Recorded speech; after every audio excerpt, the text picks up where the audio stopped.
why did you admit in your opening statement that Israel was attacked on October the 7th? Why did you not mention it one time? Because that is the fact that you cannot bring up, because that is what started the catalyst of where we are today. You know it, so you didn't mention it because you want to indict Israel, acting like Israel woke up and decided to start attacking people. It's bullshit. All right, listen, I do want to let the other two panelists come in. Jake, you'll get a chance to come back. 58 years of brutal occupation, and you think it started on October 7th? All right, let's not go back to the whole 75 years. You're still it's 50 years also of the Iranian regime, and he doesn't condemn that.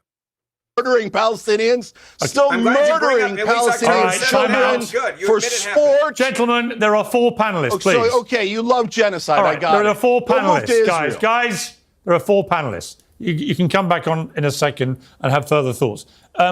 Matthew Said, you wrote a great column at the weekend, and you were talking, and I thought it was very striking to me, about the difference between Vladimir Putin rattling his nuclear saber, because, as you pointed out, he's an extremely materialistic guy who's amassed hundreds of billions of illicit gains at the expense of his people, and he's the last person that would want to actually die for his country by pressing nuclear buttons, which would lead to his immediate vaporization. I've been saying that for ages.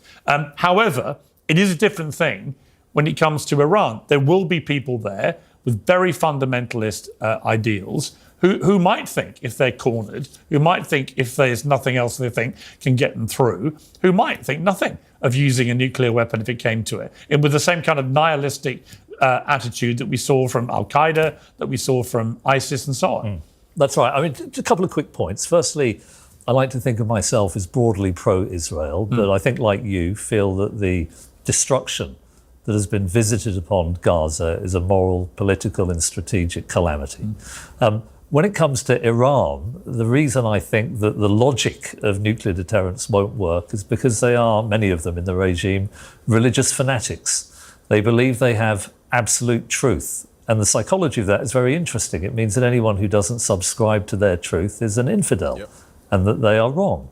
And they glorify martyrdom and believe that if they can take down infidels, they will go through a door into paradise where they will be blessed forever. And I grew up in the 1980s. My father was born as a Shia Muslim, and I followed the Iran-Iraq war extremely closely. And viewers might be interested that the clerics, the fanatics, who took over after the 79 revolution, indoctrinated young, innocent children that they were supposed to protect and asked them to walk and often run into minefields and blow themselves up. And they were then depicted in government propaganda as heroes, their limbs strewn across battlefields that many of us have now forgotten about. That, to me, is a death cult of great danger, not just to Israel, but to their own people. Because if they acquire a nuclear weapon and they visit one upon Israel, as they have claimed they would do, Ahmadinejad said Israel must be wiped from the pages of history. The supreme leader described it as a cancer. Call me old-fashioned, but I take these people's words. I take them at their word, if I can put it that way. But also a danger to the Iranian people who would die in a counterstrike.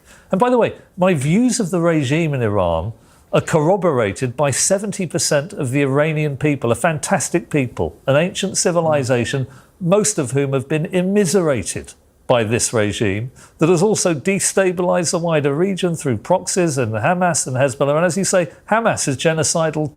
So one can have, I think, an approach of saying, yeah, Israel have got things wrong. Of course they have. The person who was on before the ambassador doesn't seem to be able to admit that. But my goodness, when Israel goes after the regime in Tehran, not the Iranian people, the regime, I think all right-minded people should support it wholeheartedly. 100%. And this guy, Cenk, he just can't put his bias aside. He just cannot do it. And that is the issue that I have with him. The gentleman right there explained exactly what is wrong with this regime and how they have terrorized their own people and threatened to terrorize everybody else, especially America, Israel, and beyond. And Cenk Uygur will never admit that. He just won't. And it's unbelievable to me how somebody can just be so oblivious to what's going on. It just doesn't make sense to me. And so I don't know. We're going to continue with this reaction here, but let's go with George Galloway. As today he was presented in with Piers Morgan in Piers Morgan Uncensored, and they had a fierce debate. So let's react to that one as well. As he basically walks out at the end and just didn't want to keep talking to Piers. So let's take a watch.